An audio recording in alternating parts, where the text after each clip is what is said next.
1981년 미국에서 항공관제를 담당하는 노동자들이 한 파업에 당시 레이건 대통령이 복귀를 명령하고 복귀하지 않자 대대적인 해고가 진행된 적이 있습니다.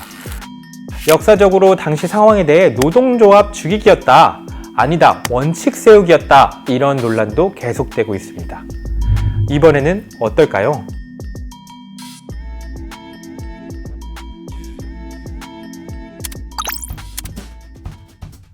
업무 개시 명령은 다시 운전대를 잡으세요, 이렇게 정부가 화물 운송 노동자들에게 하는 명령입니다. 대통령과 장관들이 모여서 중요 행정사항들을 논의하는 국무회의에서 의결을 거쳐 발동할 수 있습니다. 아니, 운전기사들한테 일해라 말아라 정부가 명령할 수 있나요? 2004년에 개정된 화물자동차 운수사업법 제14조에 따르면요, 국토부 장관은 업무 개시 명령이란 걸 내릴 수 있습니다. 정말 무시무시하죠. 물류, 즉 물자의 흐름은 중요하다는 이유에서입니다. 피가 없으면 사람이 죽듯이 물류의 흐름이 끊기면 국가 산업이 멈추게 됩니다. 당장 시멘트가 없어서 건물을 못 올리게 되고 공장까지도 멈춰설 수 있습니다. 왜 논란이냐고요? 자, 입장 바꿔 생각해 봅시다. 일하기 싫다는데 강제로 일을 해라? 좀 억지스러운 느낌적인 느낌 들지 않으십니까? 그래서 법에서는 조건을 달고 있습니다. 집단으로 운송을 거부해서 국가 경제에 심각한 위기를 초래해야 한다고 판단이 되면 업무 개시 명령을 할 수가 있어요. 국가 경제에 심각한 위기라는 조건이 달리는 거죠. 심각한 위기?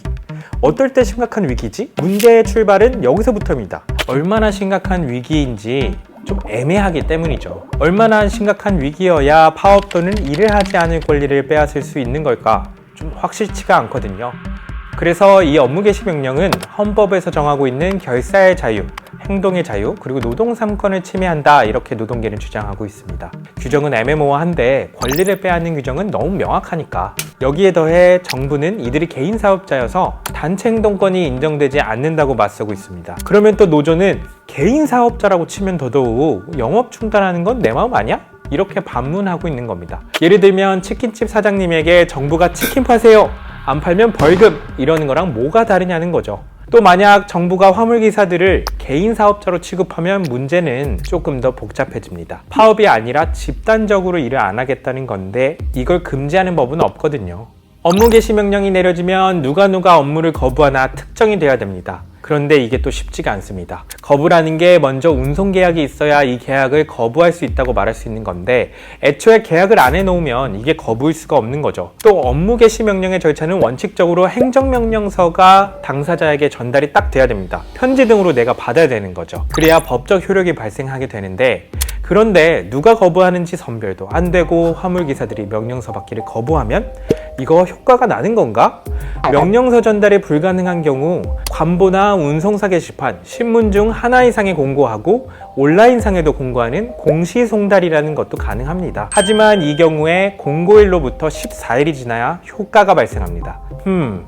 2주 후에나 효과가 있겠구나 싶은데 물류가 급하다고 해서 낸 명령인데 2주 후에나 효력이 있다고? 점점 왜 명령을 낸 거야 싶은 거죠. 일단 업무 복귀 명령에 대해서는 앞으로 법원에서 많이 다투게 될 것 같습니다.